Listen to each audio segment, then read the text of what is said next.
किन्नर चुड़ैल। गोरखपुर नाम का एक गांव हुआ करता था। उस गांव में ज्यादा लोग नहीं रहते थे। उस गांव में एक गर्भवती विधवा औरत रहती थी। उस औरत का नाम कमला था।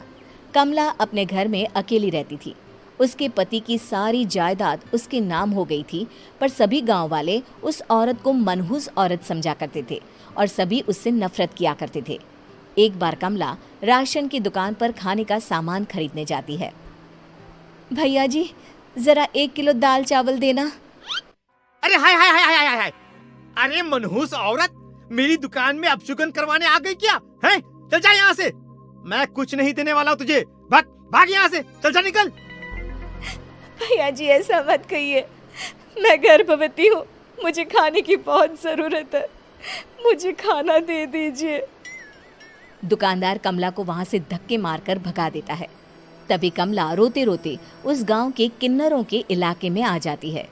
गांव वाले किन्नरों को उसी इलाके में रखा करते थे, क्योंकि वो लोग किन्नरों को पसंद नहीं करते थे और उनके इलाके में रहने से मना करते थे। तो किन्नरों ने उसी गांव में अपना एक इलाका बना लिया था।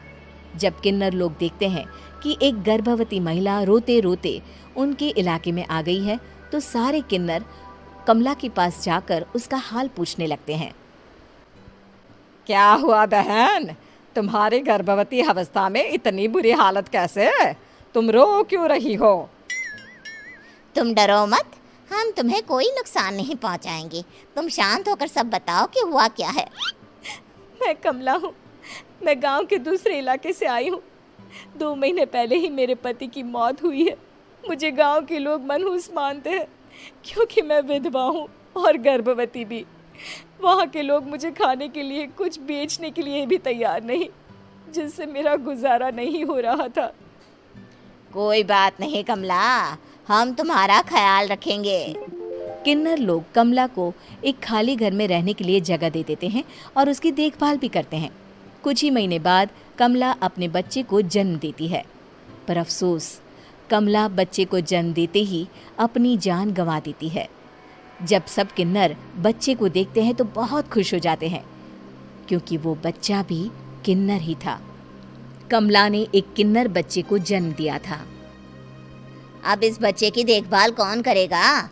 हम तो इस बच्चे को गांव के दूसरे इलाके में भी नहीं भेज सकते। और तो क्या हुआ, इस बच्चे की माँ नहीं रही तो हम इसे पालेंगे। अब ये हमारे इलाके में रहेगा, हमारे साथ रहेगा। फिर वो किन्नर उस किन्नर बच्चे को गोद ले लेते हैं, उसका नामकरण कराते हैं। उस किन्नर बच्चे का नाम शक्ति रखा जाता है।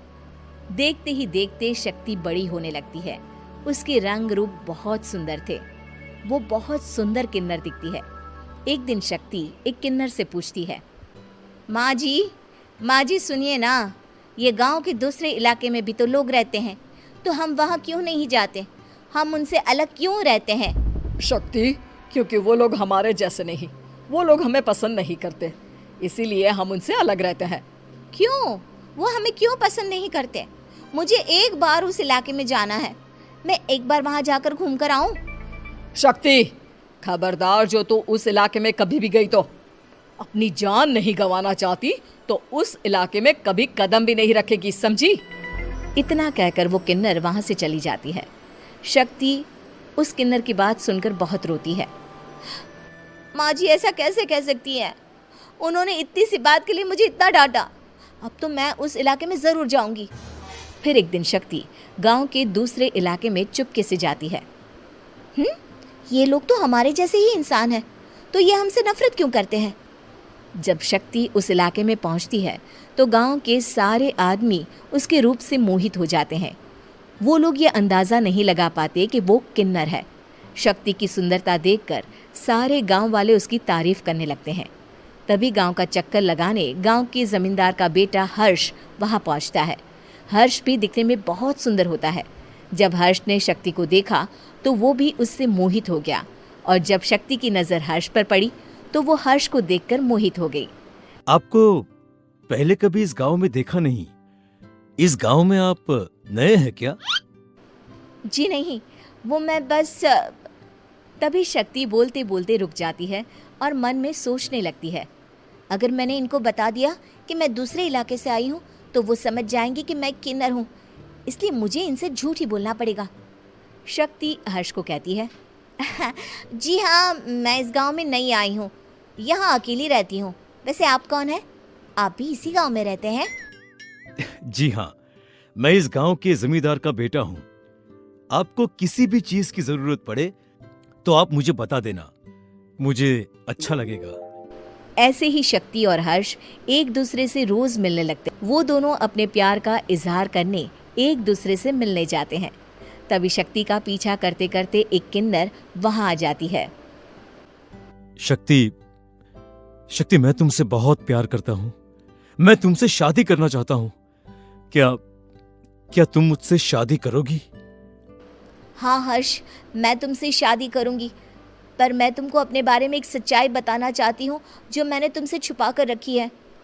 तभी उनके बीच में ही वो किन्नर आ जाती है। शक्ति, तेरी हिम्मत कैसे हुई ऐसा करने की? वो किन्नर शक्ति को खींचकर गांव के जमींदार के पास ले जाती है। हर्ष भी वहां शक्ति को बचाने के लिए पहुंच जाता है। जमींदार शक्ति और हर्ष के प्यार के बारे में सुनकर गुस्से में आ जाता है और शक्ति को गांव के बाहर निकालने की सजा देता है। शक्ति ये बात सहन नहीं कर पाती और कुएं में कूदकर अपनी जान दे देती है।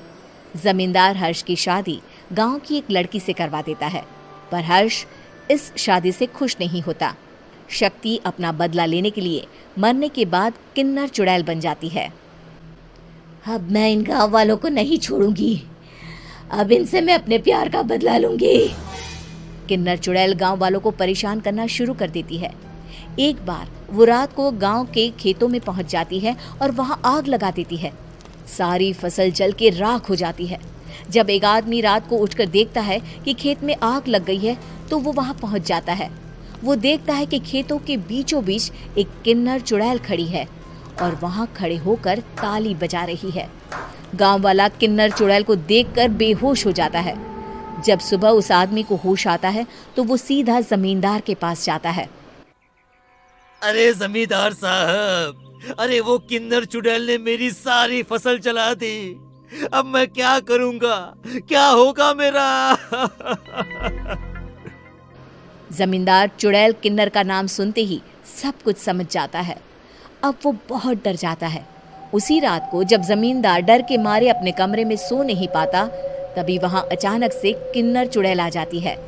किन्नर चुड़ैल जोर जोर से जमींदार के आगे खड़ी होकर हंसने लगती है और ताली बजाने लगती है। जमींदार उस डरावनी किन्नर चुड़ैल को देखकर बहुत डर जाता है। तूने मेरे साथ बहुत बुरा किया, अब मैं तुझे जान से मार दूंगी। नहीं नहीं नहीं नहीं नहीं, मुझे माफ कर दो, मुझे मत मारो। मैं कभी ऐसा दोबारा नहीं करूंगा। अब तुम जो बोलोगी वही मैं करूंगा। ठीक है, मैं चाहती हूँ कि किन्नर इलाका गांव के इलाके से जुड़े और गांव का कोई भी आदमी किन्नर समाज से द्वेष ना करे, उससे नफरत ना करे, नहीं तो मैं सारे गांव को मार दूंगी। और तुम गांव में एक नया कानून बनाओ कि अगर किसी ने भी किन्नर समाज को हानि पहुंचाने की कोशिश भी करी या इनसे भेदभाव करने की भी कोशिश करी तो उनको कड़ी से कड़ी सजा मिलेगी। हाँ हाँ हाँ हाँ, मैं ऐसा ही करूंगा। तुम जो बोलोगी वो मैं करूंगा, पर मुझे जाने दो प्लीज। तब वो किन्नर चुड़ैल वहां से चली जाती है। गांव का जमींदार किन्नर चुड़ैल का कहा मानते हुए दोनों इलाकों को एक कर देता है और नया कानून भी लागू कर देता है। तब से वहां किन्नर समाज और बाकी गांव वाले शांतिपूर्वक रहने लगते हैं।